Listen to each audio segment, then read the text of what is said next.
بسم اللہ الرحمن الرحیم۔ تمام دیکھنے اور سننے والوں کو السلام علیکم۔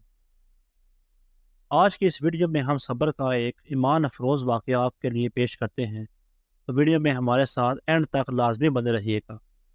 ناظرین محترم، عبداللہ بن محمد جہادی مہم کے سلسلے میں مصر کے ایک ساحلی علاقے میں مقیم تھا۔ ٹہلتا ہوا ایک بار ساحل سمندر پر جا نکلا۔ وہاں دیکھا کہ خیمے میں ہاتھ پاؤں سے معذور اور آنکھوں کی بینائی سے محروم ایک شخص پڑا ہوا ہے۔ اس کے جسم میں صرف اس کی زبان سلامت ہے۔ ایک طرف اس کی یہ حالت ہے اور دوسری طرف وہ بآواز بلند کہہ رہا ہے، میرے رب مجھے اپنی نعمتوں پر شکر کی توفیق عطا فرما۔ مجھے تو نے اپنی مخلوق میں بہت سوں پر فضیلت اور فوقیت بخشی ہے۔ اس فوقیت پر مجھے اپنی حمد و ثنا کی توفیق عطا فرما۔ عبداللہ نے یہ دعا سنی تو اس سے بڑی حیرت ہوئی۔ ایک آدمی ہاتھ پاؤں سے معذور، بینائی سے محروم ہے، جس میں زندگی کی تازگی کا کوئی اثر نہیں، اور وہ اللہ سے نعمتوں پر شکر کی دعا مانگ رہا ہے۔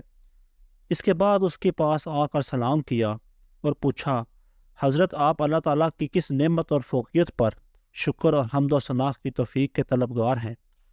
معذور شخص نے جواب میں فرمایا، اور کیا خوب فرمایا، آپ کو کیا معلوم میرے رب کا میرے ساتھ کیا معاملہ ہے؟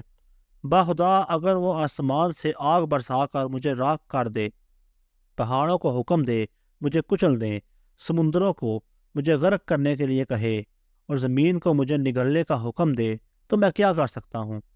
میرے جسم میں زبان کی بے پناہ نعمت تو دیکھیے کہ یہ سالم ہے۔ کیا صرف اس ایک زبان کی نعمت کا میں زندگی بھر شکر ادا کر سکتا ہوں؟ پھر فرمانے لگے، میرا ایک چھوٹا بیٹا میری خدمت کرتا ہے، خود میں معذور ہوں، زندگی کی ضروریات اسی کے سہارے پوری ہوتی ہیں، لیکن وہ 3 دن سے غائب ہے، معلوم نہیں کہاں ہے۔ آپ اس کا پتہ کر لیں تو مہربانی ہوگی۔ ایسے صابر و شاکر اور محتاج انسان کی خدمت سے بڑھ کر اور سعادت کیا ہو سکتی ہے؟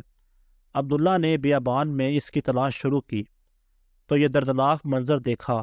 مٹی کے 2 تودوں کے درمیان ایک لڑکے کی لاش پڑی ہوئی ہے، جسے جگہ جگہ سے درندوں نے نوچ رکھا ہے۔ یہ اسی معذور شخص کے بیٹے کی لاش تھی۔ اس معصوم کی لاش اس طرح بے گور و کفن دیکھ کر عبداللہ کی آنکھوں میں آنسو بھر آئے، اور یہ فکر لاحق ہوئی کہ اس کے معذور والد کو اس المناک حادثے کی اطلاع کیسے دے۔ ان کے پاس گئے اور لمبی تمہید کے بعد انہیں اطلاع کر دی۔ بیٹے کی وحشتناک موت سے کون ہوگا جس کا جگر پارا پارا نہ ہو؟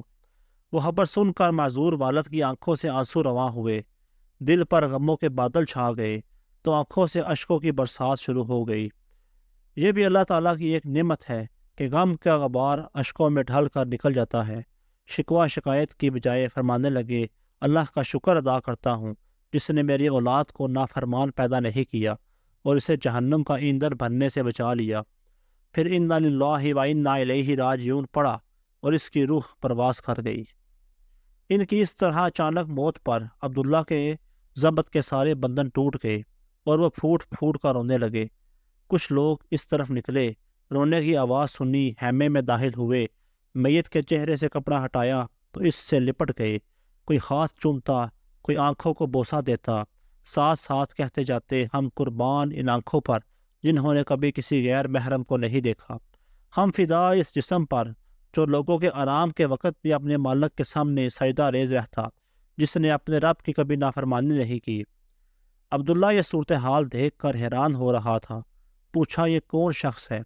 لوگ کہنے لگے، آپ ان کو نہیں جانتے، یہ رسول اللہ صلی اللہ علیہ وآلہ وسلم کے سچے عاشق اور حضرت ابن عباس رضی اللہ عنہ کے شاگرد ہیں، صبر و استقامت کے پیکر اور تسلیم و رضا کے بلند مقام کے حامل حضرت ابو قلابہ رحمۃ اللہ علیہ ہیں۔ عبداللہ ان کی نماز جنازہ اور تدفین سے فارغ ہونے کے بعد رات کو سویا تو خواب میں دیکھا کہ آپ جنت کے باغات میں سیر و تفریح کر رہے ہیں۔ جنت کا لباس زیب تن ہے اور یہ آیت تلاوت فرما رہے ہیں، صبر کرنے کے سبب تم پر سلامتی ہو اور آخرت کا گھر بہترین ٹھکانہ ہے۔ عبداللہ نے پوچھا، آپ وہی معذور شخص ہیں؟ فرمانے لگے، جی ہاں میں وہی ہوں۔ اللہ تعالیٰ کے ہاں چند بلند مراتب اور درجات ایسے ہیں جن تک رسائی مصیبت میں، صبر و راحت میں، شکر اور جلوت و حلوت میں خوف خدا کے بغیر ممکن نہیں۔ اللہ تعالیٰ نے اسی صبر و شکر کی بدولت مجھے ان نعمتوں سے سرفراز فرمایا ہے۔ امید کرتا ہوں دوستو ہماری یہ ویڈیو آپ کو اچھی لگی ہوگی۔ ویڈیو اچھی لگی تو اس ویڈیو کو لائک کیجئے، ہمارے اس چینل کو لازمی سبسکرائب